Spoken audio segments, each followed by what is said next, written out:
news, baby. It's Harmless Phosphorescence.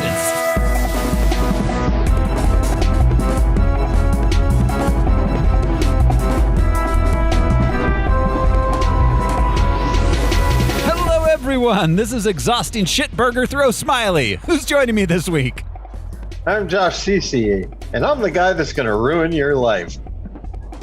I'm Brian Lesh, and we should end this podcast right now. We won't get a second chance. Hey, looking good here, LT. Soup sandwich in here. I'm Alaric Weber. And this is Harmless Phosphorescence. It's the podcast where we watch every theatrically released full-length live-action superhero movie ever made. We gather some research into the production and the source material, then we tell you about it. This show's brought to you by patrons. Patrons like executive producers Michael Beckwith and Atticus Burkett. You can be a patron too. Patreon.com/harmlessentertainment. $1 a month is all you need to start. We got a bunch of bonus content there. We do a non-superhero movie every month called The Monthly Movie. This month we are going to be doing Josie and the Pussycats. The internet demanded it.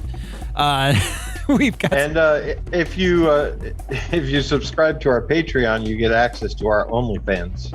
That's right. There's that bonus. Which I don't. It's only fans. Yeah, I don't want you to be confused. It's just pictures of fans. It's just fans. Window fans, oscillating fans. Yeah, old-timey fans that could cut your finger purifier off. in there. Only fans. Yes. Hamster wheel-powered fans. We've also got a ton of music shows on there. We've got some Star Wars shows. We've got a big back catalog of movies we've done that you get access to. So $1 a month is all you need to start there. Patreon.com/harmlessentertainment. This week, though, on Harmless Phosphorescence, we're watching Bloodshot. And initiate sequence. Gina,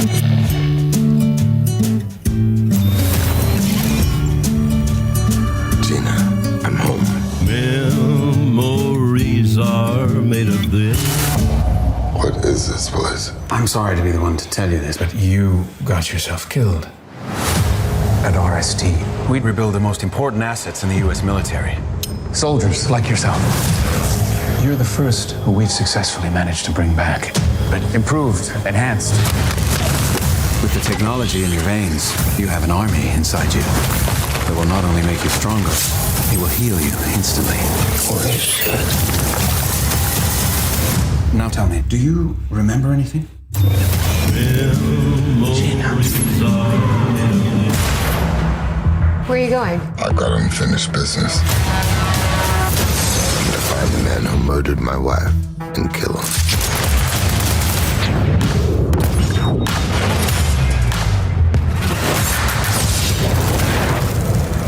Oh, that's not good. All right, shut him down. And initiate sequence.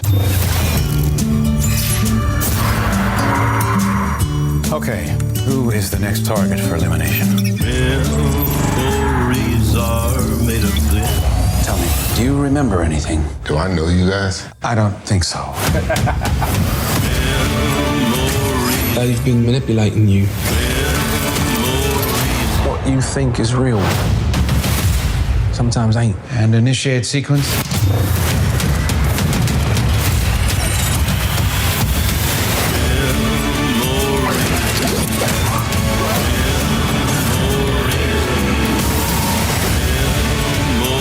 You can't control me forever. Sure about that? Revenge is what makes a man like you exceptional. You know nothing about men like me.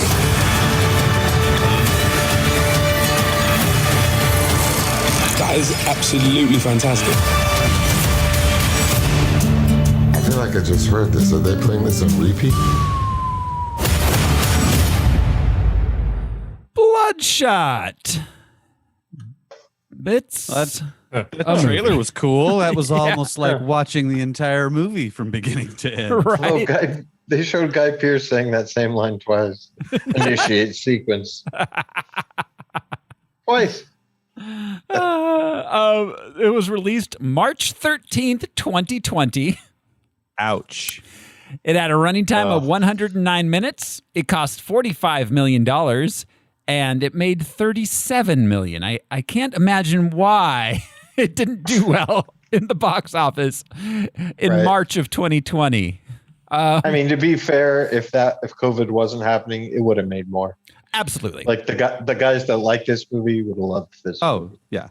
There's a reason why they marketed it with the entire movie happening in the trailers, because it's not for comic book fans. It's for action movie people. It's for Vin fans. Yeah, absolutely. Vehicle identification. It was released March 13th, 2020, which is the day COVID was declared a pandemic. I hear. The day of, yes. The day. Want to go see Bloodshot or Sport or Splat? No. It was released digitally on demand streaming less than 2 weeks later, due to COVID. Wow. Yeah. I mean, that's smart. The market is, and it's definitely not in theaters. Yeah, for sure. The fact that they made 37 streaming did well. The fact they did 37 million is still impressive. It was full of people who hadn't heard the declaration yet. Yeah. They hadn't updated their news feed. Right. Well, they went and saw this movie, and then they were like, "Fuck." I'd be willing to bet that all the people who went to go see this had differing opinions about what actually. They're like, I also have nanotech. Yeah, or I'm afraid of nanotech. I can't decide. I'm going to shine a light inside my body and go see this movie. Speaking of the box office, we weren't there yet, but yeah. I'll take some popcorn, a Coke, and some of that horse medicine. Yeah. Do you want some ivermectin on your popcorn or just butter? Oh God. Speaking of the box office, guys, you ready to play the box office top 10 game? The apocalyptic version. Yes. I don't think I'm going to remember any movie that came out this week. So I just want to. So the top. I'm not going to tell you what it is, but the top grossing movie this week made $11 million. Wow. Damn. The top grossing movie the previous week made $50 million. Just to put in perspective. 11 million is just everybody's mom. Yeah. Yeah. Wow, this is going to get really sad really quick. Next show is going to be... Let's see. Well, okay, just so you know, the week after this, there's only 4 movies that were playing, period. The week after this, and the top grossing movie the week after this was Phoenix, Oregon, which made $5,000 to be number 1 in the nation. Wasn't that an X-Men movie? It was a rough time. Yeah. Phoenix, Oregon. Phoenix, she opens the number 4 movie in the country the week after this was a documentary about homelessness called Lost in America. And at number 4, it made $24. Oh, God. It's a really serious subject. Oh, fuck. Holy shit. That's 2 people. What a weird. 2 people. How do you even count that? That's got to be a margin of error, right? If you're doing all the numbers, like 24 bucks. We're $24 short. Yeah, well, that happens. We made $4 million. Probably somebody sneaking into that documentary about homelessness. Some homeless people sneaking in, not for the movie, but for the air conditioning. Yeah, coming in for the AC. Yeah, I've been there. For the horse medicine. We've got comes with your popcorn for free.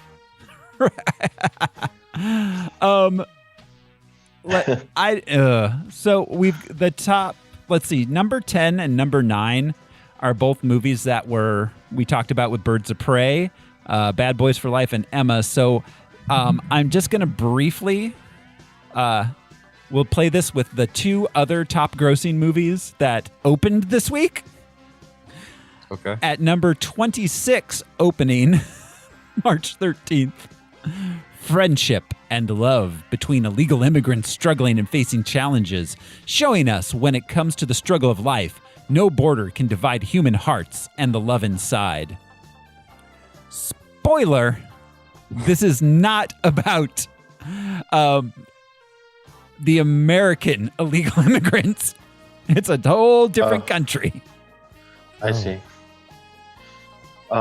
Letterkenny.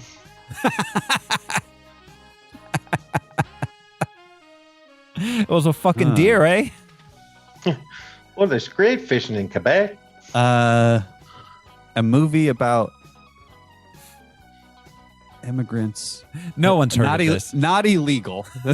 I'm trying to think of movie titles. It's a rom-com and a musical. Illegal Love. It's Overboard? No, it's not. There was a remake of that. There was though. With a foreign actor. Yeah. And Anna Faris? Yeah. And Anna Faris. Yeah. No, this is a Bollywood movie. It's called Chow Mariput 2. Oh, damn. That was my next guess. That was my guess. I have that tattooed on me. I thought it meant good fortune. And opening this week at number 25, grossing $81,000. Oh my God. I feel bad. A powerful and stirring reinvention of a classic dance show celebrated the world over for its Grammy Award-winning music and thrilling energy and passion. Solid Gold? No. Soul Train? No. This is the... American Bandstand? Oh, no. It's Is it another Bollywood It's movie? a stage show. It's not... Hairspray? No. The Rockettes? It's... The movie? It's Mamma Mia. It's the Riverdance 25th anniversary movie. 83,000. Man, hey, Michael Flatley made another $83,000 that year. There's $83,000 in that little glass cube donation thing that they have. Oh, great. Wow, Riverdance. Yeah, okay. So, and as I said, number 10 is Bad Boys for Life. Number 9 is Emma. We covered both of those last week. At number 8. Oh, God. I forgot this movie. Oh, no. A sled dog struggles for survival in the wilds of the Yukon. Iditarod Todd. Based on a Jack London book. Call Snow of the Dogs. Wild. Call of the Wild. Harrison Ford and a dude in a green tights pretending to be a dog. A dude I bet played you the whole dog. time he's thinking, "Where's what's his name? David Prowse or who? No, Prowse was Vader. Who was Chewbacca? Oh, shit. Chewbacca was Peter Mayhew. Mayhew. I thought it was Cuba Gooding Jr. Oh, God. 5 dog now 5. Who's the dog now, man? At number 7. Oh, we got this one too. All right. No, or did we? No. Jack Cunningham was a high school basketball phenom who walked away from the game, forfeiting his future. Years later, when he reluctantly accepts a coaching job at his alma mater, he may get one last shot at redemption. Point guard. From the director of The Accountant, Miracle, and Warrior. Okay, Coach one word Todd. movie. Coach. Nope, it's not one word. Starring Ben Affleck. Player/coach. Oh. Free throw. Free throw. That's no. Starring Ben Affleck doing like maybe I can do a sports movie. Young kids how to These like bad inspiration. news bears. It's Ben Affleck doing like Dangerous Minds with basketball. Shot Clock. It's called The Way Back. Oh. Which I think the way- they mean like it's the way back, like the way you get back. But in my mind, I always think of like into It's the the way way back machine. Sherman? I always think of the furthest point in a station Right. wagon. It's way back there. We sat in the way back. At number 6, holy shit. I forgot this was that time. After This list is a made all garbage over the fire, place. man.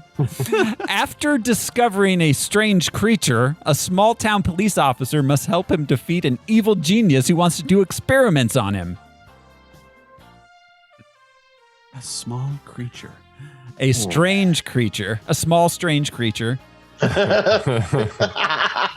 If I describe the creature anymore, you will know the movie. This is Sonic the Hedgehog. Yes. Starring James Marsden and Jim Carrey. Yeah. Adorable James Marsden at it again. And yeah, Jim Carrey. He's always willing to work with a cartoon. He was in those Op movies as well. Yeah. Have you guys seen, there was like a screenshot someone took of James Marsden riding in cars with CGI characters? There's like 7 of them. That's awesome. Yeah. Opening at number 5 this week with $5 million. I'll stop laughing. It's just 12 strangers wake up in a clearing. They don't know where they are or how they got there. They don't know that they've been chosen for a very specific purpose. Burning Man the movie. 12 strangers wake up in a clearing. The Clearing. No. They're apostles. No, the tag of the movie was the most talked about movie of the year that no one's actually seen. Decide for yourself. It's not even 4 million people that saw it. This is so much. Okay, this is called. It's not the tall grass, right? No, 'cause that's people lured into the grass. The title is the word, the something. The 12 people in a clearing. They've been chosen because they are the most dangerous game. Oh, Predator. The Predator. No, The Hunt. The Hunted. Close. You were very close. It's The Hunt. Yes. Okay. I remember. Yeah. Okay. Was Helen Hunt the hunter? No, Holly Hunter was the hunter. Oh my God! Do you think Holly Hunter and Helen Hunt get together to try to hunt people to for hunt sport? Helen is quote unquote the hunt. Yeah. Oh. Holly is the hunter. Well, and Paul Reiser, I assume, is the prey. Just him running through. Just grease him up and let him go. Yeah. And they get together with Helen's brother, Mike. Mike Hunter. At number 4 this week, when Cecilia's breaking my heart. Sorry. Taking your confidence Taking daily? my confidence daily. Fucking daily. All right. When Cecilia's abusive ex takes his own life and leaves her his fortune, she suspects his death was a hoax. As a series of coincidences turn lethal, Cecilia works to prove that he's still alive. Hoaxed. Oh, that Invisible Man one, right? The Invisible Man, starring crackpot Scientologist Elizabeth Moss. Yes. Oh, Yeah. wow. Yeah, that's It was an interesting take on that, actually. It was a good movie. Yeah. I've watched the behind the scenes like sound design part of that, like where he lifts her up scene so many times. It's so interesting. Yeah. There was a really great like YouTube breakdown on how well they made the sound be spooky. And yeah, they made a lot of it fairly plausible too, which was refreshing. Yeah, no, it was a really good take on that story. At number 3 this week. Way better than the Chevy Chase version. Oh my God. That was directed by Sam Raimi. Or not Sam Raimi. Wait, Chevy Chase? I just remember Kevin Bacon.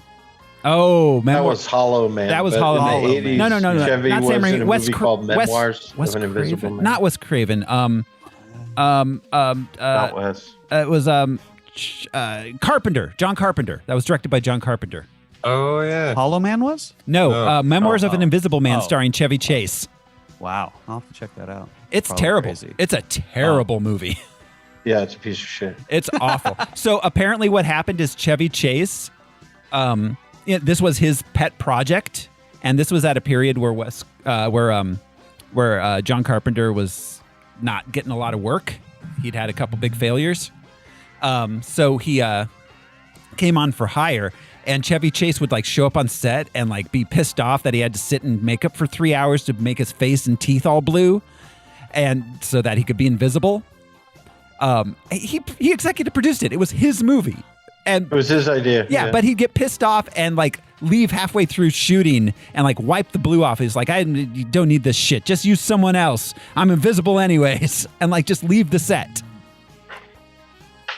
And so like John Carpenter had to like get a fucking stunt guy in, paint blue, and act, and then Chevy Chase would just do voiceover later because Chevy Chase was like too much of a prick to sit on set and act. I would have been like, that's how replaceable you are. That's all you proved to me. Yeah. So fuck off. It's the only movie that John Carpenter refuses to talk about in interviews that he's made, that his name is attached to as director. And he made Vampire in Brooklyn. So yeah, he did. Does a lot. Yeah, he did. So all right. No, he made Vampires. No, he also. Wes Craven. Craven was Vampire in Brooklyn. Carpenter was John Carpenter's Vampires. Them up a lot. Yeah, that was James Woods in Vampires, where he's like a vampire hunter and his girlfriend turns into a vampire. Yeah. Anyways, at number 3 this week, I can't imagine why this is here.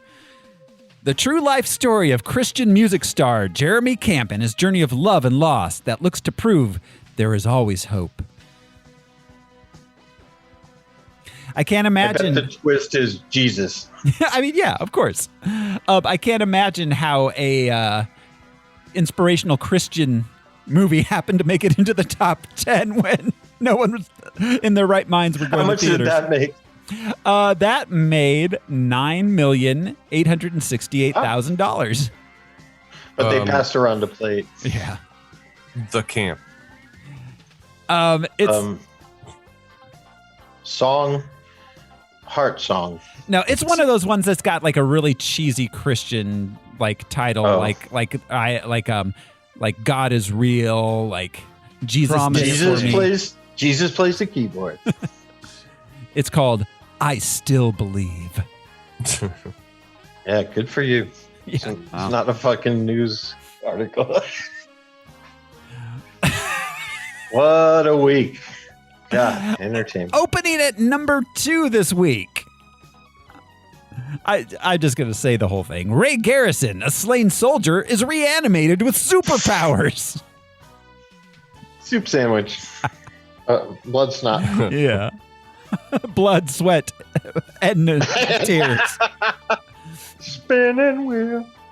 I would have preferred that. It opened at number 2. It couldn't even hit number 1 its first week. It's only week. It's only week of release. It couldn't hit number 1. Guess you're not as indestructible as you thought. And at number 1, 2 brothers embark on a journey to bring their father back to life. Oh, this is those magic pants. It's what? The magic pants. Yeah. Yeah. Chris Pratt and Tom Holland. Yep, it's a Pixar. I can't remember what it was called. Enchanted. It was pretty forgettable by Pixar standards. Yeah. It's called Onward. Oh yeah. It opened the previous week. Yeah, it's let's see, and they put this on streaming like real fast after this too. I didn't realize it was Pixar. I just thought it was one of their like Disney CGI. Yeah, no, it was a Pixar. It was only open 2 weeks. It opened the prior week. It was only open 2 weeks, and it managed to make $141 million. Wow, that's Pixar, man. Pixar money. That shows you where the market is. Disney money. Yeah, absolutely. Yeah, Disney just tells you to go. It doesn't ask. Right. Like pandemic, cough into your elbow. Jeez. Right. Do what you need to do. That is the box office top 10, which brings us to the character and comic book background. Al, did you know Bloodshot's a comic book character? Oh, yeah. His name is Groot. Yes, finally. Oh. and he was created by Stan Lee. And no, I saw your background, and I was furiously trying to find some information on it, which I couldn't do. So tell us, Thoreau, Professor Thoreau. You could have told us anything, buddy. You could have said anything, and we would have eaten out of your hand. Professor Thoreau, tell us about the comic book background of Bloodshot. You have a background. Thank you. The distinguished gentleman from Al's house yields the floor. Yeah. He was a Valiant Comics character. Valiant Comics, I don't know anything about Valiant Comics. What the hell else did they do? God. Yeah, I mean, I don't remember a lot of them, but I remember the label. They're like C tier. Yeah. They'd been around for quite a while. Let's see.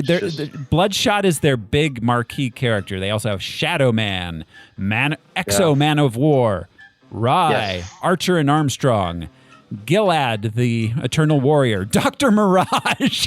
That sounds like trained practice of medicine. Yeah, Dr. Mirage sounds like the name from like The Boys or something. Yeah, I know, Doctor. I think I've had a few of those in boxes of comics that I've bought. Yeah. You know. Yeah, I always saw them in the shops. So Bloodshot was created in 1992 by Kevin Van Hook, Don Perlin, and Bob Layton, who are all writers and artists for Valiant Comics throughout the 90s. His story is he was a Marine who died and was reanimated as indestructible half robot guy. The original Bloodshot character was a mafia hitman named Angelo Mortali. He's experimented on by Project Rising Spirit. I think that's where we get the RST. Yeah. That we hear throughout this movie. That makes sense. He was rebooted in 1997 to be depicted as covert operative Raymond Garrison, who uses the cover identity of Angelo Mortali while infiltrating the mafia. You thought Al didn't do research. Ow, look at you. I'm doing it on the fly. There's a reason that you teach the children it's like well. Jazz. When I tried to type in Bloodshot, I typed in Bloodshot. Please don't read us those. If you have Bloodshot, please see a doctor. That's not normal. Yeah, absolutely. Take it from me. Yeah. You can listen to us on your way to the doctor's office, though. Okay, so we've got abilities of superhuman strength, speed, agility, stamina, and reflexes, regeneration. He's a master hand-to-hand combatant, a skilled marksman, limited shape-shifting abilities, technopathy, that's always a good one, and he's got some sort of camouflage aspects to him. That's fun. So he just melts into the wall at the party during a boring conversation. Yeah, I guess if he's got a nano machine, I doubt it was nano machines at that point. Yeah. But if he's got nano machines, he can change the color of his skin slightly. Oh, in 1997, he was rebooted because Acclaim Entertainment, which owns Valiant Comics, rebooted the entire Valiant universe. Oh, wow. Huh. All right. That's what we need. Always fun. Yeah. All right. But apparently he had like permanently alabaster skin and red eyes. Yeah, that's him behind me. No one listening to this can see this, but that's my Zoom. It's just like the whitest of whites. You know,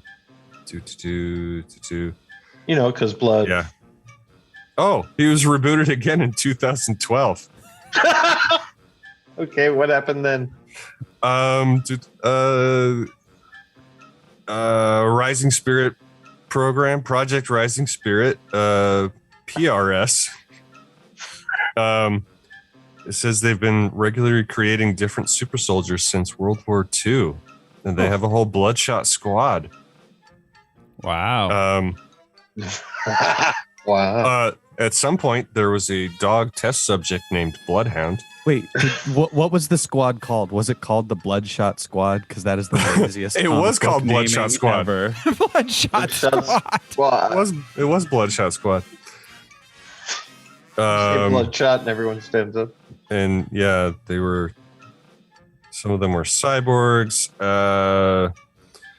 Ray Garrison believes he was a soldier with a wife and son back home. What does that mean? Here's what he believes. He believes it, so it's not true?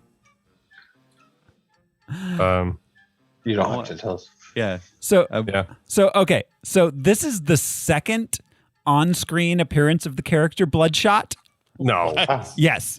He appeared in a made-for-comicbook.com movie. What? Called, Did it get a theatrical release? No. It wasn't even released streaming. It was only released on, well, I guess technically it's streaming, comicbook.com in 2018. It was feature length. Called Ninjak versus the Valiant Universe. Ninja. Ninjak. Yeah. Starring Michael Rowe as Ninjak. He'll kick your ass and he'll fix your plumbing. Who was Deadshot in the Arrow series. And plain Bloodshot was Jason David Frank, who was best known as a Power Ranger. Oh, well, that's cool. Okay, my question, though, is did comicbook.com make money on this venture? Who knows? It was I want to know. That's crazy. They ended up having to pay you. Oh, he was Tommy Oliver. Yeah. From the Power Rangers. Is that He the was- Green Ranger? No, he started as the green and then he turned into the White Ranger. That's right. He was the tallest. Alabaster.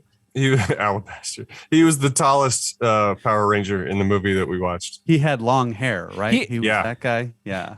He was the dreamy one. Yeah. I wasn't allowed to the watch bad the boy. Power Rangers as a kid, but man, I love me some Green Ranger. I wasn't allowed to either. You know what? I stopped watching the Power Rangers once they kicked Pete Best out. Cody loved it, so I watched a lot of Power Rangers.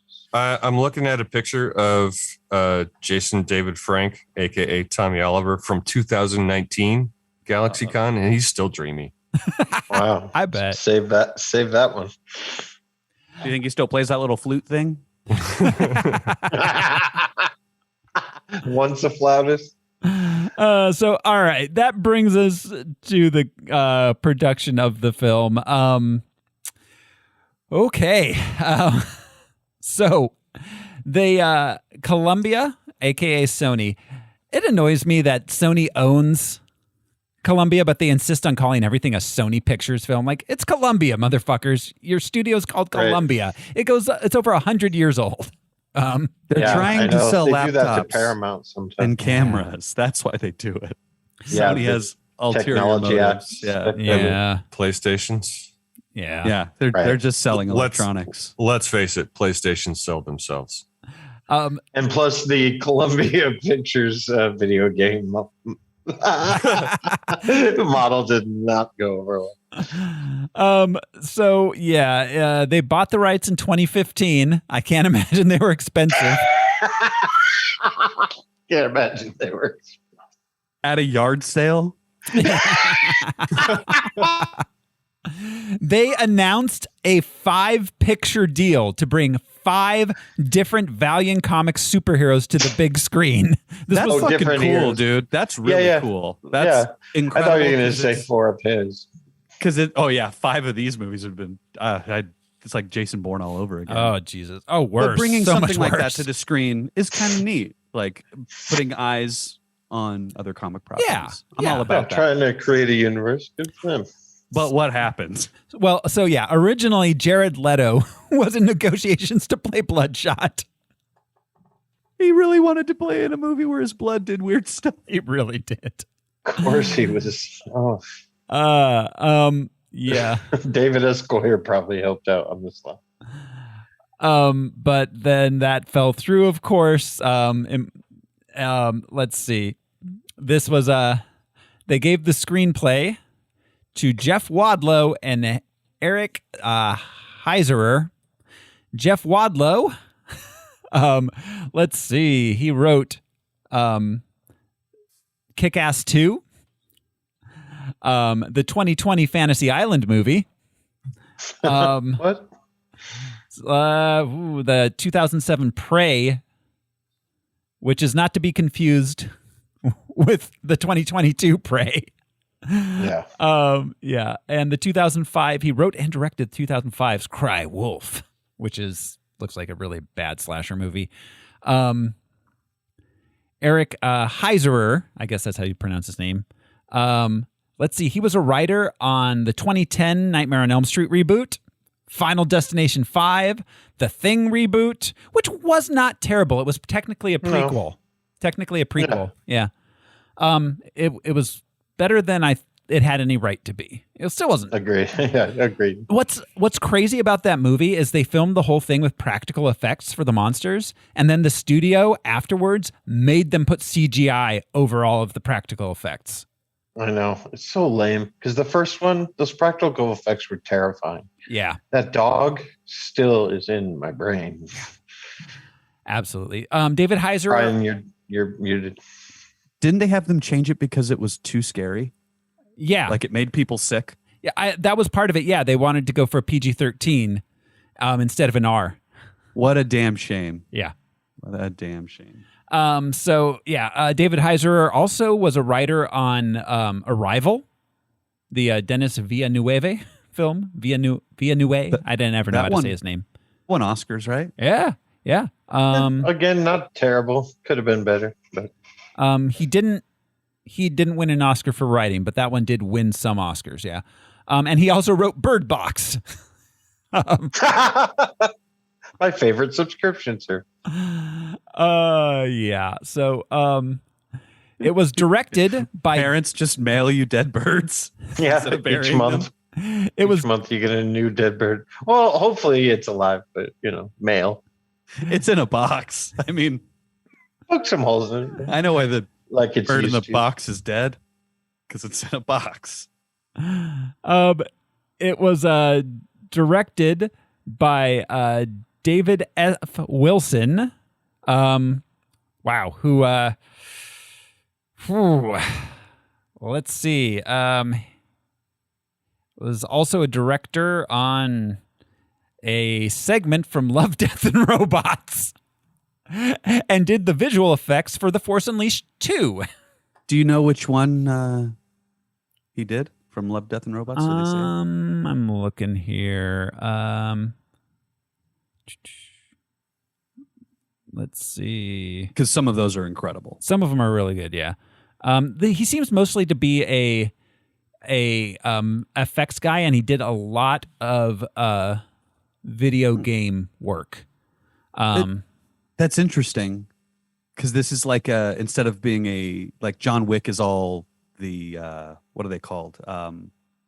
Martial artists and the stunt doubles and stuff. Stage combat type. Yeah. It was like a collaborative effort between all the best people, whatever. This kind of reminds me of something where it's like, oh yeah, we got a great VFX team together. Absolutely. A video game director. The effects were pretty decent. The action was fine. Like, it wasn't bad, all of that stuff. It's just, the movie itself.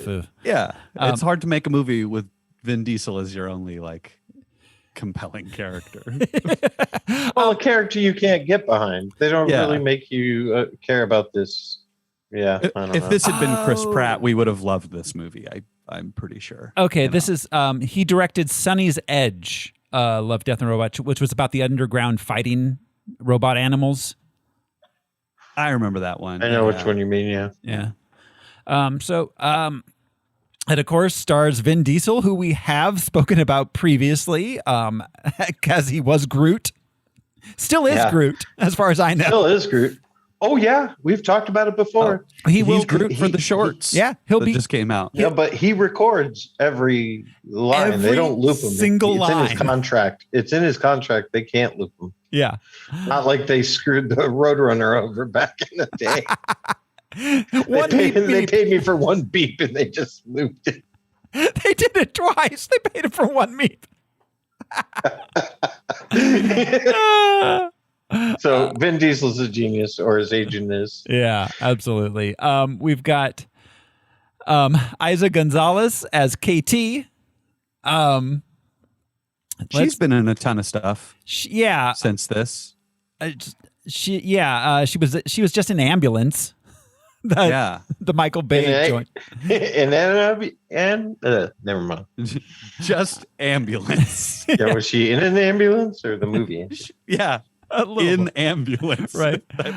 She was in Godzilla versus Kong. She was in Baby Driver. That's where I recognize her from. Hobbs and Shaw. Alita Battle Angel. Oh God. She was Janet Weiss in the Rocky Horror Show live stream theater. Oh wow. That's thingy. Cool. Yeah. That came out 2 years ago.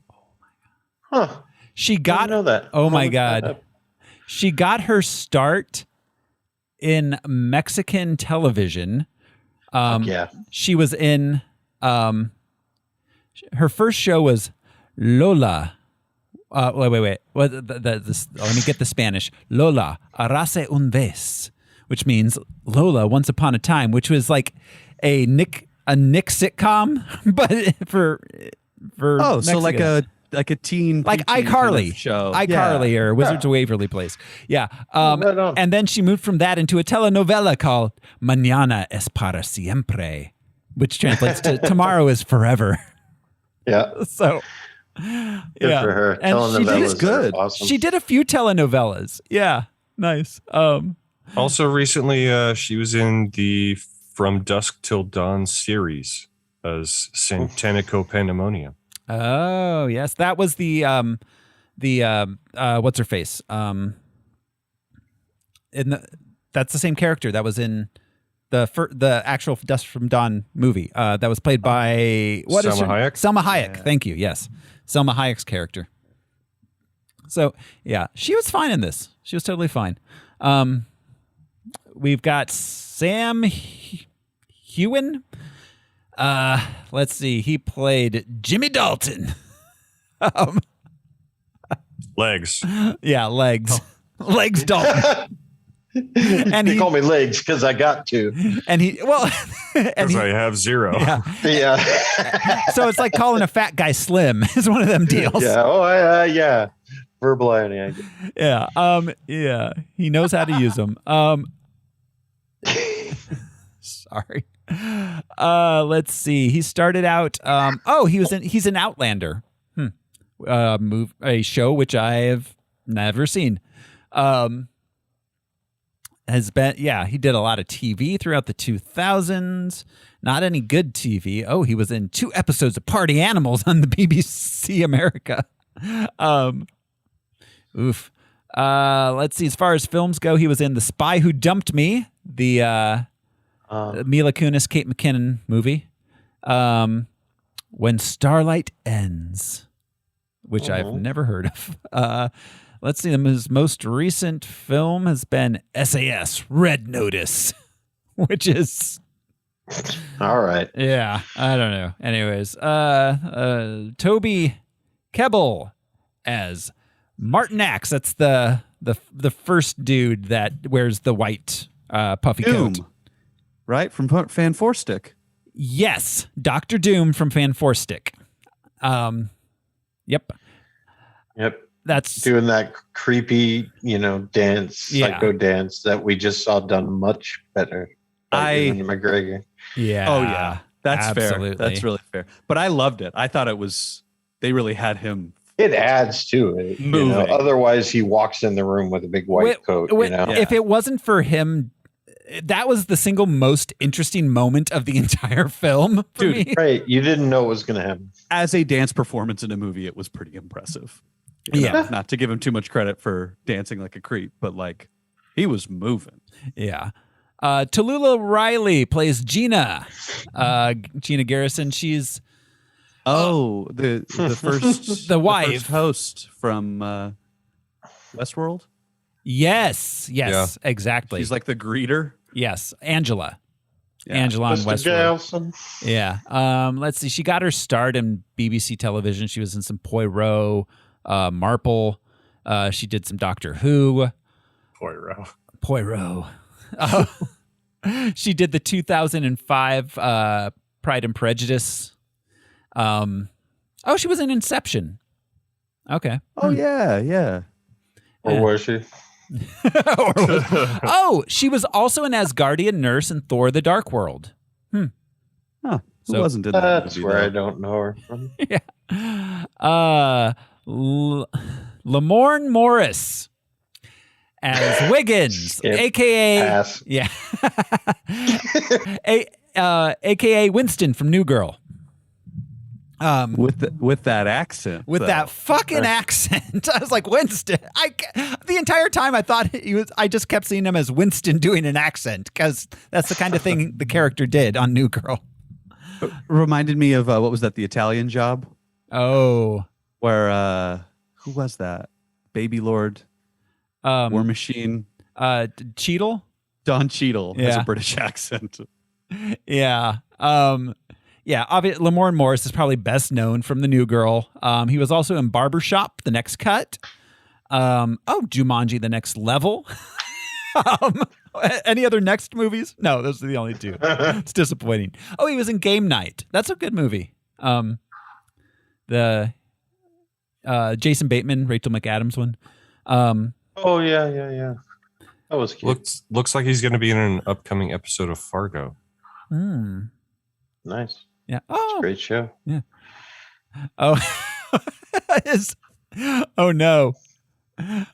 His episode. He did an episode of the Eric Andre show, which was in which he played a character called N-word Scissorhands.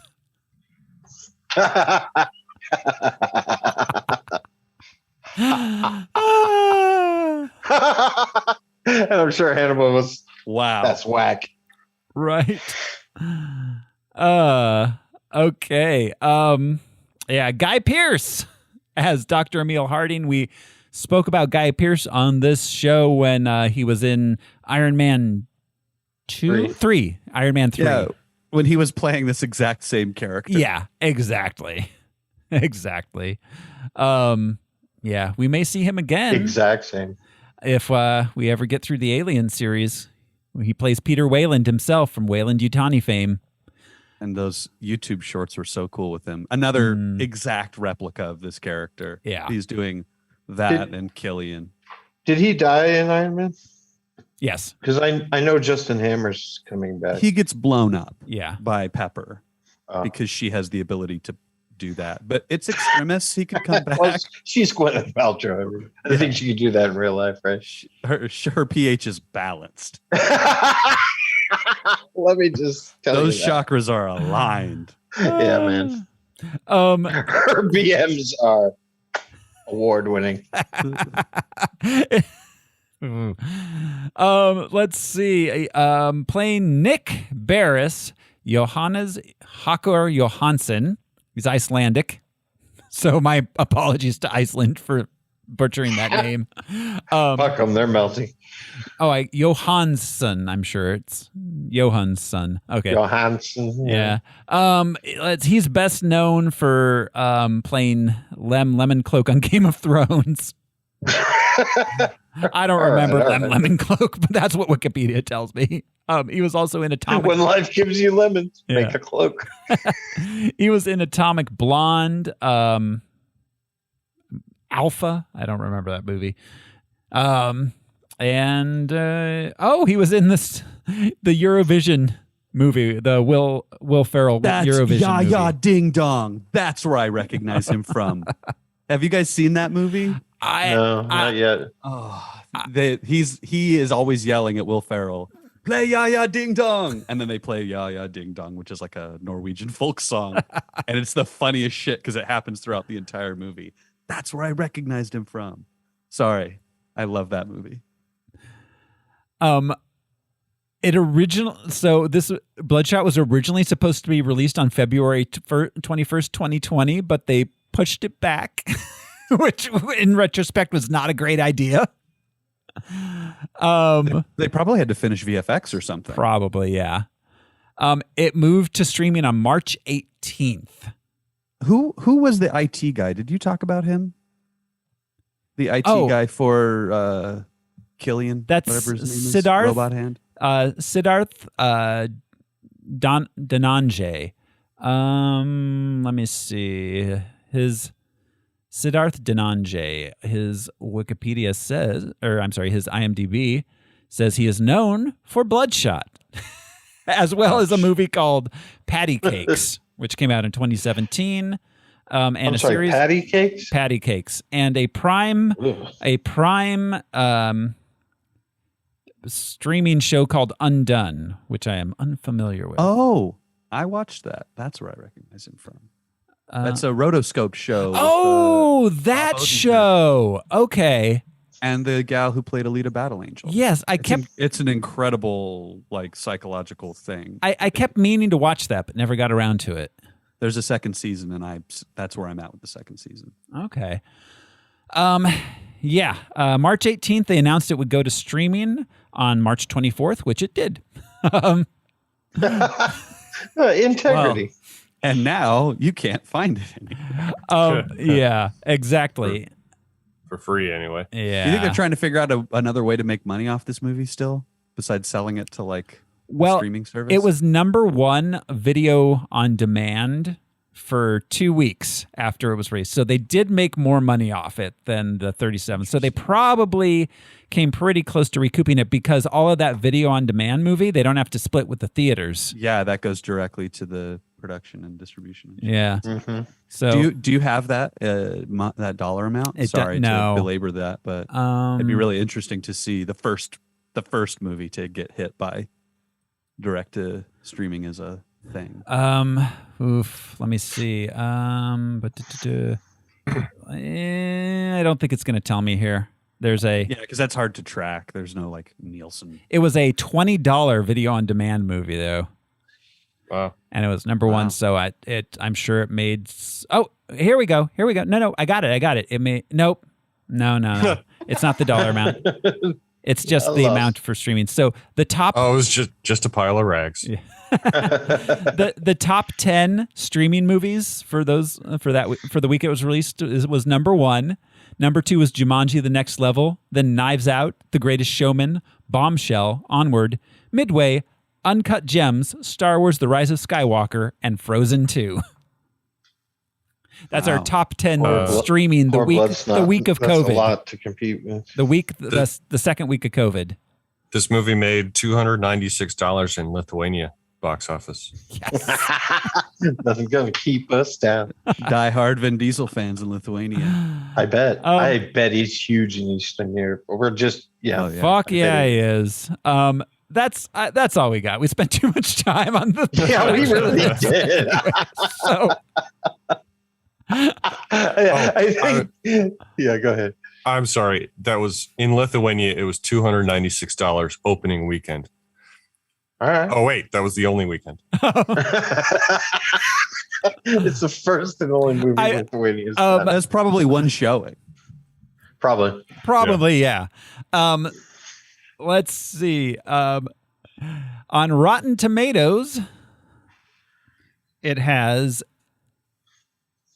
a score of oh god, I lost it. Okay, Rotten Tomatoes has a score of 31%. 31%. It was not well reviewed. I've got a few letterboxed reviews here.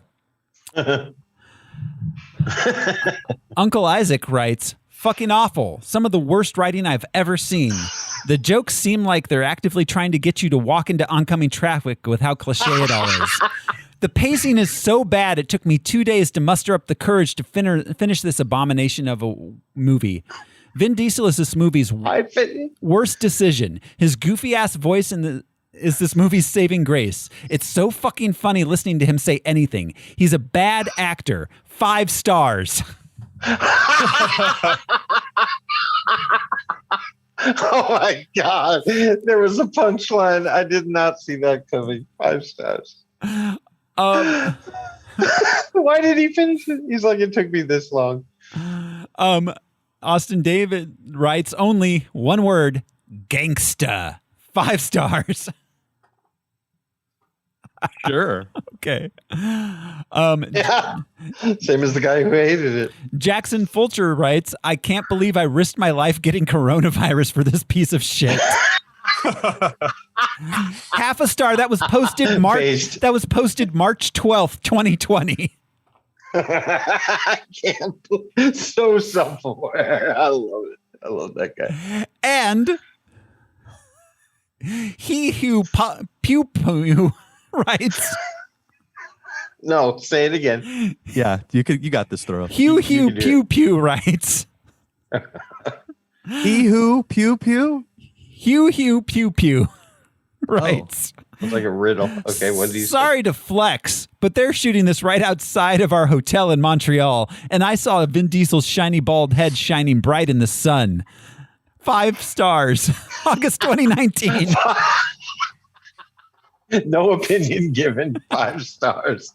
He was truly blinded by the light. Yes. I love his humility and no flex, but Oh, I thought for a second he was going to say something very different. he's like, no flex, but I catch Vin Diesel's ass. So, all right, Okay. guys, are we ready to jump into the Bloodshot? Let's turn into tiny robots and go in Vin Diesel's body. Time for a live fire test. Let's pretend it's Dennis Quaid in a little ship. Here is Bloodshot. We open in Mombasa, Kenya. American soldier Roy Garrison leads his team, or maybe it's just him. He keeps talking to people, but no one's around. He's like racing another team, I think. I don't know. There's a hostage situation. He saves the hostage, gets wounded in the process. This is the hostage Iditarod. Yes.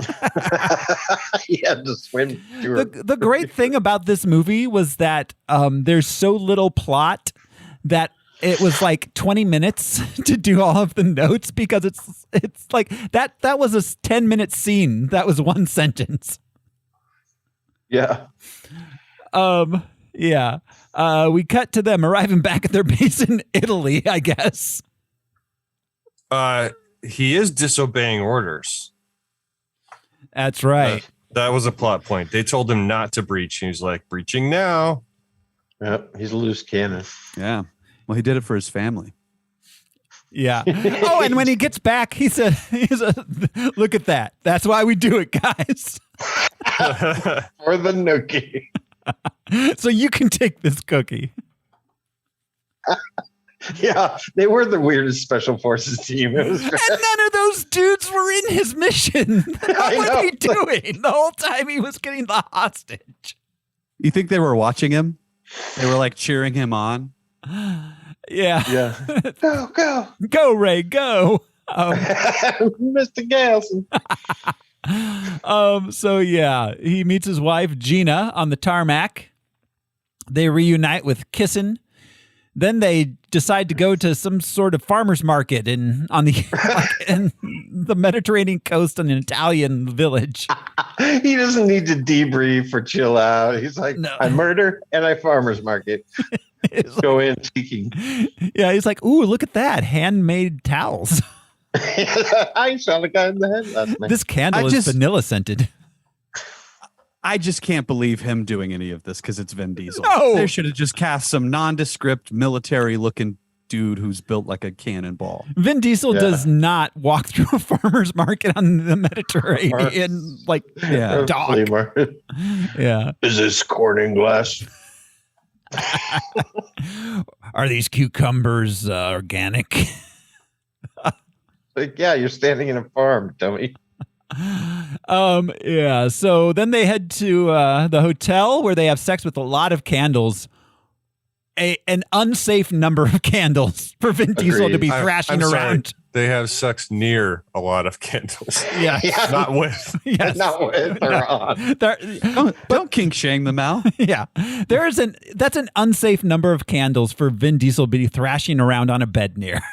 I'm with Thoreau. Yeah. Safety first.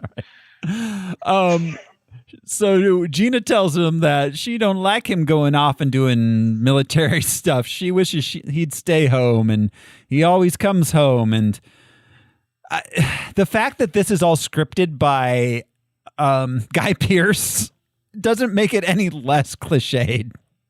Yeah. Yeah. Yeah. Oh,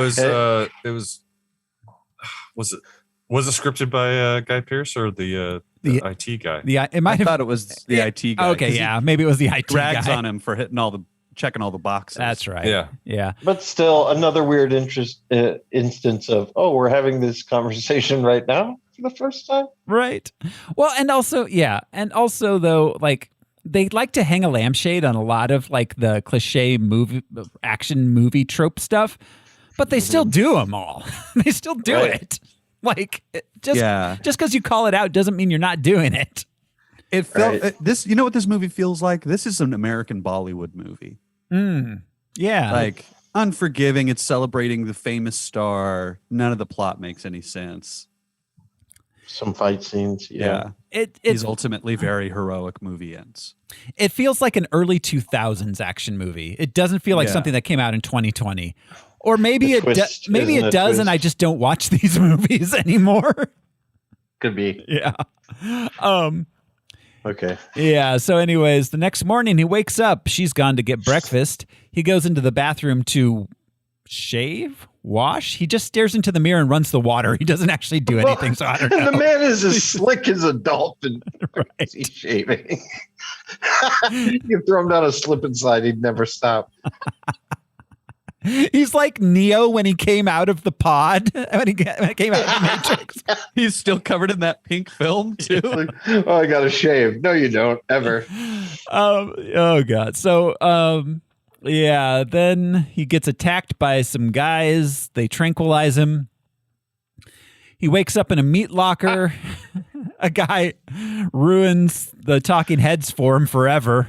I love this scene. I cannot get over how bad and good this was. They're in a fucking meat locker. No, I liked all of that. I wish the they ceremonious used jacket song. Yeah, the song is overplayed. You know, I mean, it's Psycho Killer. Yeah, it's a needle drop for a lot of like crazy guys in movies. But yeah, I liked all of this scene. A meat locker's an awesome way to fucking flex. You can't get out. It's uncomfortable. Yeah. I loved how they turned that around to like, yes, it was very on the nose. Yeah. Because I wrote it that way, which makes it better than him just being a crazy person who is actually doing this. Yes, absolutely. The meta thing, you know. I guess. They call out all of the cliches they're doing. This is the only one that works. Yeah, absolutely. So, he hauls in Gina. He threatens to kill her if Ray doesn't tell him who tipped off the Americans about the hostages he saved. With the Anton Chigurh cow killer. Yep. The pressurized prod thing, or whatever they call that, the ram. The ram jam. Ram razzle dazzle. So Ray says he doesn't know. So Evil Dude says he believes him, then executes Gina anyways. Ray vows revenge, and then Evil White Coat Dude kills Ray also. Did we mention his name? Martin Axe? Martin Axe. Did they say his name in the first sequence? He says his name. Okay, yeah, Martin Axe. Said it right away. Which is funny when we find out later on that they're saying their own names. Yes, so that he will. Yeah, exactly. Then we get a credit sequence. It's intercut with Ray on a metal table. He's having medical technology stuff done to his body. This is like the 13-minute mark. There's a 13-minute tag to this movie. It's like the Weapon R program. You know what I mean? Not quite Weapon X. The Weapon V program for Vin. We're gonna halfway do it. What was it called, Al? American Spirit? Rising Spirit. Yeah. Oh, yeah. And the name of the company in the show was Rising Spirit Technologies. Yeah, because spirit and technology, they just go hand in hand. They do. Spiritualism and practical technology. Odd choice. Okay, tangent. because it just reminded me. Jude made me watch all of Evangelion, the old 90s anime, because he makes me watch a lot of anime. Something which I'm not entirely on board with, but he's my kid, so I do it. Yeah, Ella's obsessed. Yeah. You know. So he just made me watch Evangelion. And the movie, which was just a wrap-up of the series, because the series got canceled early, which, by the way, I think they had $26 to make the last episode of, because they literally at one point are showing shots of the script with the voiceover. Poor guys. Yeah. Like just photographs of the script with the voiceover. Like they could, like, yeah, they had no money, but they got to make a movie. The movie, you know, at the beginning where they have all the production companies come up, we counted, there were 12. It took 3 minutes to go through the entire production company logos showing at Everyone the beginning that of had the to chip screen. That movie was like a fucking David Lynch animation. It was insane. I have never seen a cartoon like that. That's awesome. It was like it was like a certain parts of The Wall, but in feature length. Wow. It was insane. Oh, absolutely fucking insane. And interesting. It ends with all of humanity becoming an orange goo that has a single consciousness. Oh, I'm into that. Yeah. I want to be the goo. Let's be goo. Honestly, I'm not into anime in any way, shape, or form, but the story in that movie was, or that show in general, was a fucking insane. And, yeah. Anyways, so yeah, so he wakes up. Ray wakes up on the table. He meets KT, the obvious romantic lead. See, here's the thing: is the parts that weren't scripted by the IT guy were also just as cliched and generic as the parts that were. And it's weird to have it all sort of the crux of it be revenge for the death of his love. And then, like you said, love interest just introduced right away. Yeah. Like they didn't immediately like go for each other, but yeah, no downtime. We need a new chick right away. Right away. Well, and yeah, it's revenge. And then he just wants to destroy them all for doing that to him. And then yeah, I guess the whole movie is like a lead up for now we can go and save other people and stuff. But it is. But you would have think he would have had that solitude. Like the Punisher didn't get a girlfriend. You know, like he was pretty hung up on the death of his wife for a long, long time. Right. Punisher didn't get a girlfriend. Right? It's How true, often though. was there a love interest? Like he didn't have time for that shit. Well, the Punisher didn't have a robo dick. Okay. Yeah. The Punisher was in love with with punishing. He was another Marine that went. He loved so the was game. Spawn, but Spawn came a year after this. Yeah. Yeah. But this is weird. The robot love interest thing. They're both augmented. Ugh. Yeah. Then he meets the clearly secretly evil Dr. Harding. Dr. Harding explains to him that he's at Rising Spirit Technologies in Kuala Lumpur. Beautiful downtown. If your technology company is based in Kuala Lumpur, they are 100% not on the up and up. Yeah, they're that doing is things not to the highest ethical standard. Yes.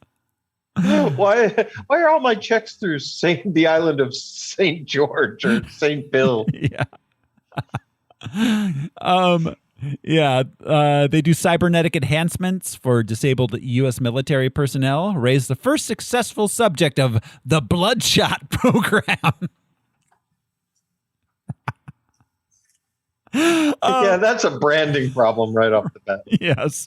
You don't want to call it Bloodshot. People aren't going to like that. Yeah. Signing up for that. There's a sign-up sheet and a pencil and a yarn. Nobody has signed up. Why not like Afterlife or something? Like I thought it was. Right. I thought I was signing up for Guys and Dolls. It was accidentally Bloodshot. Or some positive sort of operation. Bloodshot. Okay. It's a paper on a lamppost with little pieces on the bottom you tear off. Do you like Red Mist? What is it called? The new drug? Red Ice. Yeah, which is just cherry flavored Mountain Dew.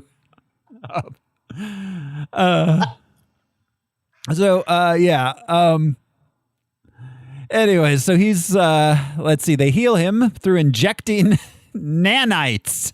We knew it was going to be nano something into his bloodstream. No, she says, they aren't in your bloodstream. They are your bloodstream. Dun, dun, dun. Which is cool. That's interesting. Yeah. You know? The hemo hobgoblin. The hemo hobgoblin. Roboglobin? What's up, Roboglobin? So yeah, they this makes him strong, and he has super fast healing, and he can access the internet. I guess he's got Wi-Fi in his head. I wonder how much his roaming minutes are, because he goes all over the place. Well, and like, how does that work with like You've entered Mexico. brain blood barrier? Because you don't have blood in your brain. Yeah, they would also have had to have put like some stuff in his brain, I imagine, to make that all work. The whole interface. Yeah. Maybe it's hacking his nervous system from his bloodstream. I'll allow it. Whatever. Yeah. They said nano. They said nano, so it all works out. Yeah. They need to be regular. Yeah, we accept gamma as an explanation. Yeah. Yeah. So, I mean, there was a time when in movies, like if they got into a smoky tube, that was all you needed. So totally, that's what it was. The nanites need to be regularly replaced, or he runs out of nanites. Or recharged. Recharged. They all have very small lithium-ion batteries. Right? So, like, yeah. What he really needs is an arc reactor. Which, honestly, for some world-building elements, this was kind of neat, because he is a beta run of this technology. They're just working out the kinks with him, whatever. And then we find out later on that it can be improved because they didn't hire the best or whatever. Yeah. So Ray has no memory. Dr. Harding tells him he was dead. He has no surviving family. Then he meets the other enhanced soldiers. Legs, arms. And eyeballs. Yeah. Eyeballs. Oh, and lung lady. The whole gang, they're here. She can breathe underwater. Yes. Yeah. It sounds like they're in an elementary school play about anatomy. Right. Yeah. I am the kidney and I have a friend. That night, Ray has a dream about him and Gina's deaths. He works out a bit, and then there was my single favorite closed caption, I think, in almost any movie I've ever seen. At one point, it just said, "Nanites trilling." Trilling gets used a lot. I would be so insulted if that's some Stranger Things tentacle squelching. Yes. He discovers he's unbreakable. No. Remember hyperdrive initializing? What does that sound like? Right. That's your sound description? Yeah, to anyone. What does that sound like? All right. Okay. So he catches KT doing some underwater Tai Chi. They spend some time bonding. She tells him a little bit about her past. She turns on some music. And it's the Talking Heads again. Ray has... So is that the... kill the Prime Minister of Malaysia trigger for the MK Ultra thing? Yeah. Is Malaysia. she gets him to come to the pool, and then she plays Psycho Killer every time he goes out to kill somebody? Yeah, it's like a Manchurian Candidate type thing. Yeah, like he has the dream, then she plays the music, and then he leaves in his No, it's just that the Talking Heads were probably on the Columbia label. Yeah. Well, what do you think would happen if she accidentally played like Once in a Lifetime, and he's like, I don't know who I am. Nothing but flowers. So positive. Yeah. Imagine if they had used the Johnny Cash song. That was in the trailer. That was in the trailer for like Martin Axe doing the death or the dance. That would have been funny, yeah. Yeah. It would have been hilarious. Or Baby Shark.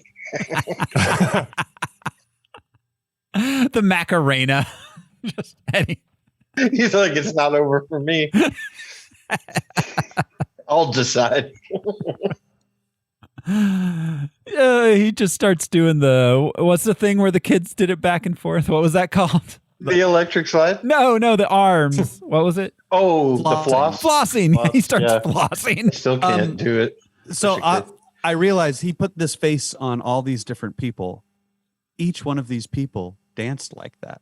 Right? Yeah. Yes. Or did they dance uniquely? We saw a nano feature. We saw a quick clip of them dancing similarly that they cut between. So I think they were all told to do the dance the same way. It's also a dance school. No, it's 1, 3, left, right, combat. Jazz hands. You did hand-to-hand combat. Now it's time for tap. Yeah. So, he has a flashback. He remembers everything about his former wife and life, including how they died and the dude's name. He decides to go seek revenge on the guy that killed them. He steals a truck.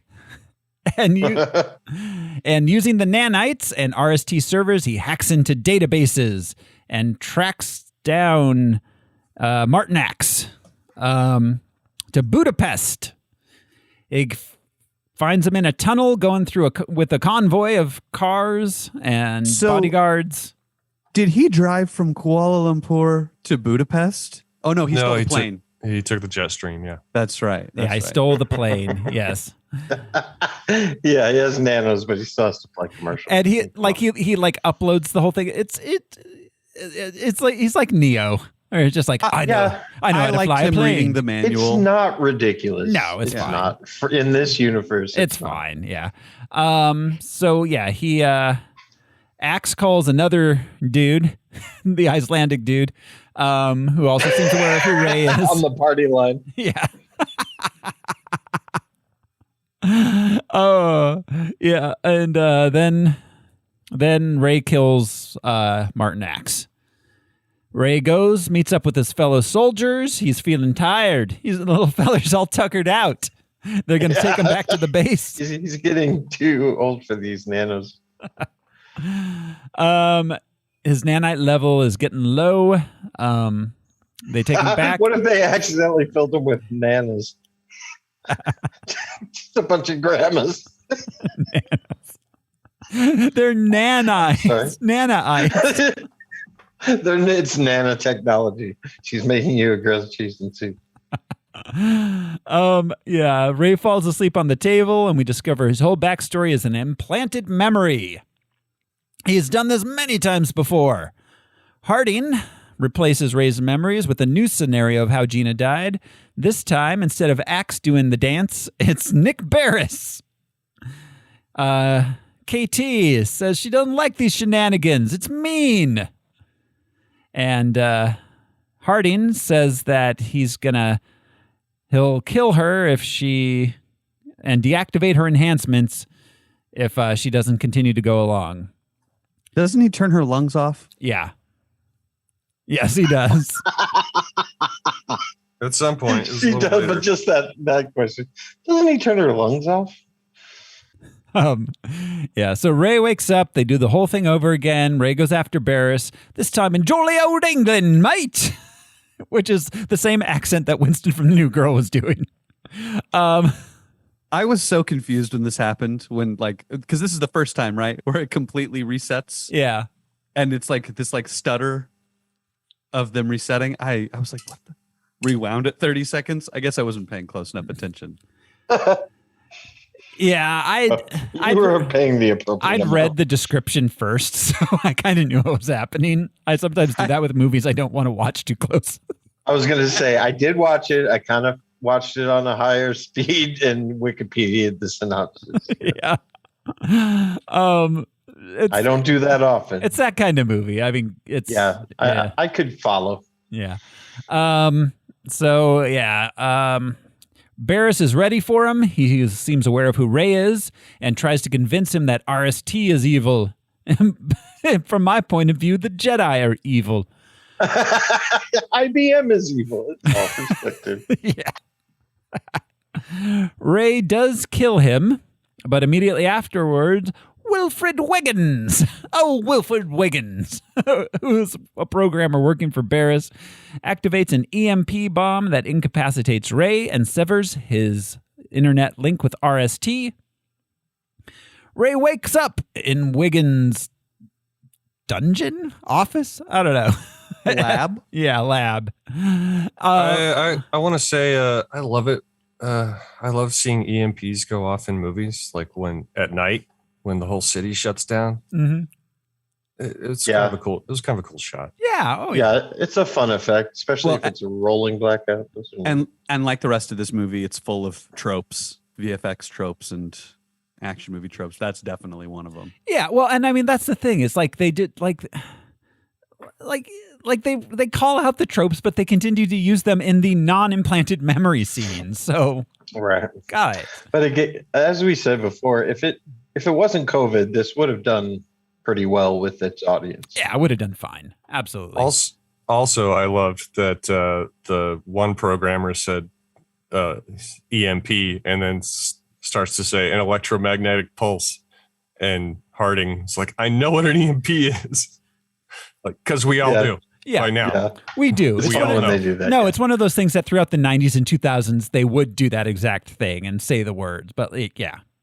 Well, and before it was pop culture, like conspiracy theorists would talk about it as a way, like survivalists. They're like, there's going to be a giant EMP and nothing's going to work. Mm-hmm. So I'm going to live in a hole. In 1990. like a A Smurf. nuclear weapon going off in an orbit, I think, was always the one that I remember reading. That was another God, one. yeah. Natural disaster. Yeah, dirty bomb. Goblins. Yeah, like men in black suits and helicopters. Like, yeah. Yeah, barcodes. Which, honestly, what are the dudes in black suits and helicopters? Are they really that scary by today's standards?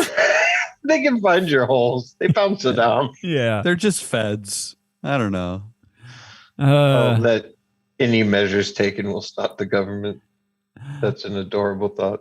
I love back to Bloodshot. It's a nano robot. It's a small internet subset I see, but pictures people take of feds that have been following them, which is inevitably a dude like in basketball shorts with like a baseball cap and sunglasses and like a Tommy Bahama shirt and like shined patent leather shoes.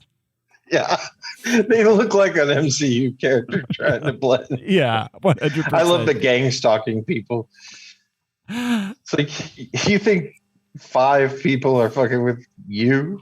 There was one. It was a video a dude took. It was like a 50-year-old white dude in sunglasses and like a brand new LA Kings jersey. Mm-hmm. Like standing in the middle of the street with patent leather shoes on, like waving a guy down like, hey bro, you want to buy some drugs? I saw that video. Yeah, he's like, don't you have drugs? All these dealers are like, no. And he was man, like, you're a cop. No, I'm not a cop. His exact words were, no thanks, officer. So yeah. Anyways, yes, so Wilfred Wiggins himself, along with his sounds like a butler in any other movie. So these two guys, Martin X and Nick McKnight, whatever his name was, they were trying to stop the Bloodshot program. They were Guy Pearce's old partners. Oh, yeah. That's what from Gray Matter. He's taken out his old partners who could potentially be an impediment to him doing. They went on whatever. Charlie Rose. Yeah, that kind of shit. Yeah. Yeah. So Wiggins helps him realize that RST has been manipulating him so he could kill the old partners. Ray leaves Wiggin with some of his nanite blood so he can reverse engineer the nanites and help him take down RST. Ray tracks down his former wife, Gina, not only learning that she's still alive, but they haven't been dating for 5 years and she's got a kid and a family in London. 2 kids. Gina. Yeah, 2. Yeah. Which I thought, honestly, I thought that was a nice touch because it gave us the gut punch of like, oh, dude, it's been more than 2 or 3 years. Yeah. If there's another kid. Yeah. I'm in this. Yeah, it's been a while that he's been doing this. And also, like, that was like the last real relationship he had, and they broke up. So, like, oh, bro. He doesn't remember anything, it turns out. But also, I was thinking how terrifying that is from her point of view. Like, oh, my old flame. Good to see you again. What you been up to? Wait, what the fuck are you talking about? It's like, you didn't get shot in the face in front of me? But like her reaction, just like, you think we're still together. Like, this is terrifying because you're a big, scary army dude. Well, and wouldn't you call the cops if some dude was saying, like, I watched you die, I died, they brought me back as a robot? You're like, this dude needs a hospital. Yeah, absolutely. But she just wanted to, like, get her kids safe first and try to get, like, the door between her and him. So, yeah, the other RST soldiers go after him. They find him in London. There's like a 15-minute action sequence, and they finally subdue him with a tranq dart. Chase. Yep. Chase. Chase Vin Diesel. Chase Vin Diesel. They poke him. Convoy. They poke him. The blind guy, right? The guy who has all the eyeballs all over him, who seems like he's a cool dude. Old that guy's blind. Old Yes, Eyes McCurdy. He stabs him in the back. Yeah. He literally stabs him in the back and says, we got him with the little poker thingy. And they update his nanites, whatever. It's like you accidentally hit update on your phone. Like, I needed to use it. It's a Windows update. It won't let you do anything. Yeah. It takes 2 hours. Son of a bitch. Some kind of cyber knife. Yeah, it's a cyber knife. I think that's what they call it. But I love that he stabs him in the back. Yeah. Because we see him earlier, like, welcome to the shit show, brother. And they're like, real cool. Yeah. It's like, oh, this guy's going to have a sad either return or he's going to betray him in the end. Yeah. It's gonna be sad for him. Then it's going to suck either way. Yeah. Guy Pearce sends KT after Wilfred Wiggins, and she captures him. Wascoey Wiggins. Yes. Is it Saints Women's Day already? 'Tis, says Landauga. Oh, Wiggins! Makes me think of Higgins from Magnum, but it also makes me think of, like, Alfred from Batman, just like a butler. Wilfred Wiggins. It makes me think of Like he helps Eliza. out It makes me something. think of Eliza Doolittle. It makes me think. Yeah, of. Henry Higgins. Yeah, that's true. Yeah. So we cut to Harding talking to Ray in a Matrix, I guess, explaining his evil plans. What was with the Matrix thing? I don't know. Like, it was like it was safe VR here, yeah, for us to talk, I guess. Yeah, because he could talk to him without having to, like, physically be in the same room as him, but also he made it look like Italy. So, yeah. There's a lot of effort went into this. A lot of effort went into it for no real reason. KT arrives back at RST. Biv DeVoe, BBD. And she discovers that Ray is about to have all his nanites removed. Guy Pearce is going to remove all of Vin Diesel's nanites. I'm sorry. It's just ridiculous. I think that's the pitch for this movie. Have you wanted to see Guy Pearce remove Vin Diesel's nanites? Well, you will. And AT&T will bring it to you. Yeah. KT tells Harding that Wiggins got away. And instead of removing the nanites, Harding decides to boot Ray back up and send him after Wiggins on one last mission. While he's doing that, KT breaks into the Matrix and helps Wiggins get into the computer system. And she tells Ray all about what's going on. She wakes him up. And Wiggins, Willie Wiggins, hacks into his head and makes him remember everything. The evil RST soldiers try to subdue him while KT destroys the computers and escapes the buildings with Wiggins. Did we see her escape? I can't remember. I don't feel like we actually saw her or Wiggins get out of the building, which fell to the ground. I think she swam out of it through the pipes. I thought Wiggins was like in a truck downstairs. He was directly underneath. He was in a van downstairs. Yeah, you definitely he was don't. Argyle. But you don't want to be in the underground parking garage of a building that's imploding. Like, as a rule. Yes. So we didn't see them get out, but we have to assume they did in some sort of cut footage, because we see them later. So, anyways, then he fights the bad guy soldiers. The building gets destroyed after the big battle. Guy Pearce confronts Ray. He's got his grenade launcher robot stuff going on. But Ray catches the grenade and he blows himself and Guy Pearce up. And we assume they're both dead. But then later, Ray wakes up with his full memories. He's in Wiggins' trailer lab. Wiggins has updated his technology so that his nanites are self-sufficient. He doesn't need to get recharged. Ray, Wiggins, and KT drive off into the sunset, which is a cliche, even if a Willie Wiggins hangs a lampshade on it. Like driving down like the coast of Italy into the sunset, like, fucking A. Yeah. That's the whole movie. Yeah. That's it. There was not much to this movie. The front and the back of this movie, they spent enough money on the front and the back that the middle seems fleshed out. You know, I think that was an interesting thing about this being a VFX kind of vehicle. It had no second act whatsoever. Yeah. We went straight from the first act into the third. Yeah, and the where they spent the money was, it made sense. There was no thin parts, really. Mm-hmm. That last climax shot where he gets all blown up and is all dust was well done. Yeah. I guess. It was, yeah. I mean, it was all fine. I don't know. I'm looking for nice things to say about this movie. It wasn't a train wreck. It was totally fine for what it was. Yeah. The people who would have liked it, I'm sure they did.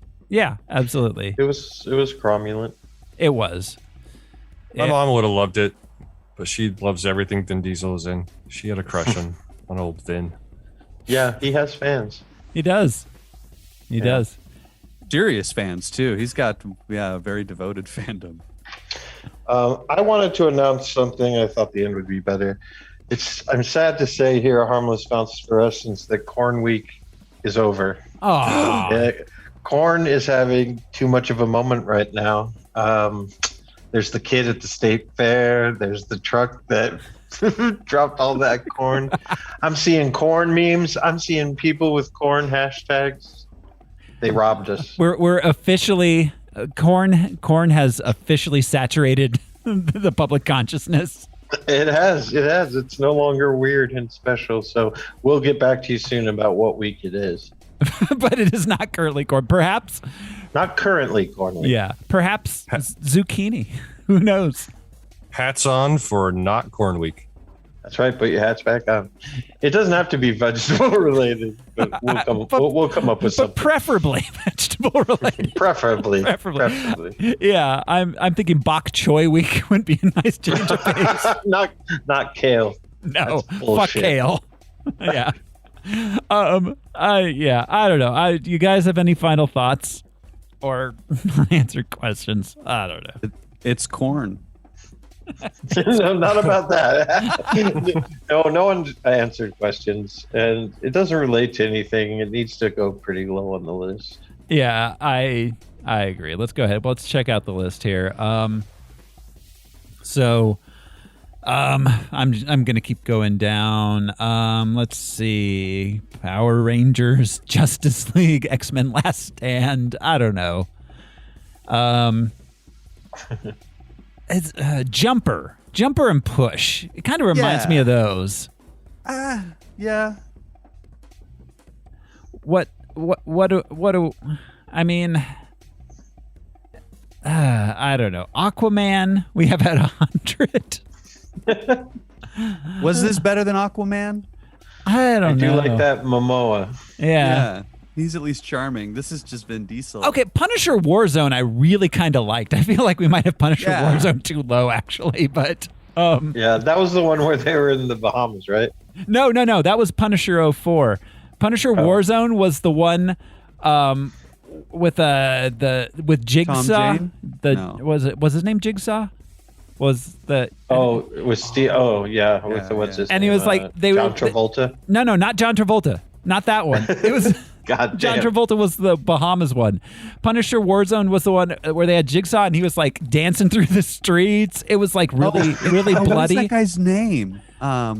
It's not Tom Jane. It's the other. No, it's the dude that wasn't Tom Jane or Dolph Lundgren. Dolph Lundgren? Not Dolph Lundgren or no. Tom Jane. It's the other one. He's one of Thor's 3 friends. What are those guys called?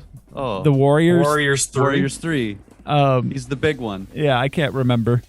Ray Stevenson. Yes. Thank you, Ray Stevenson. That was the best. That was Featuring absolutely the streak. That was absolutely the best Punisher movie of the 3, but that we watched. Yeah, but anyways, it was really bloody, really campy, and really fun.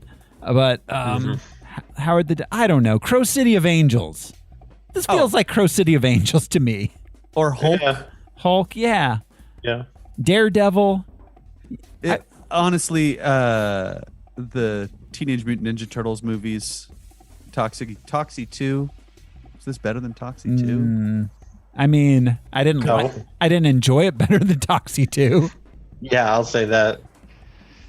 I feel like this is kind of the area we're in. Like, it wasn't a total disaster. Like, Glass was a disaster. That movie was a fucking disaster, start to finish. It's fun that we have steel and glass right next to each other. I know. I don't know. What if we put it somewhere in this area here? Let's put it above City of Angels. That makes sense to me. The Crow City of Angels? And below The Crow City of Angels, the movie which brought us Corn Week. So I think it would be fitting that the end of Corn Week goes next to it. That's fair. Again, I'll say Corn Week has been with us for a long time. That was when we adopted it. I'm good with that. It's been Corn Week for a couple years. Are you good with that, Al?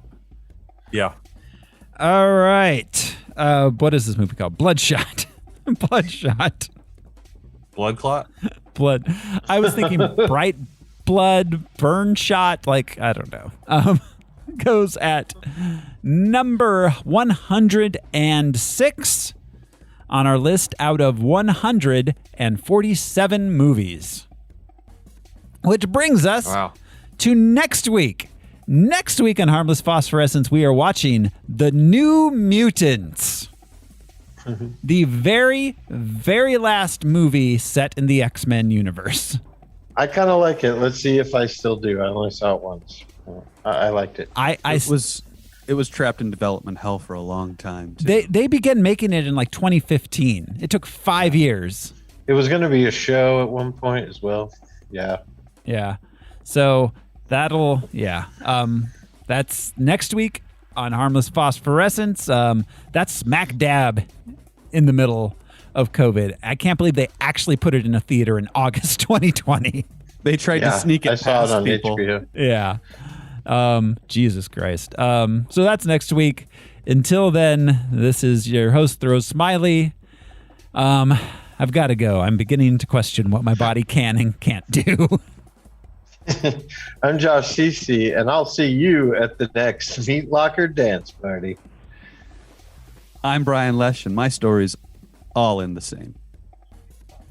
I couldn't sleep. I was dead yesterday. I'm Alaric Weber. Thanks, everyone. We'll see you next time. Bye. Thanks, guys.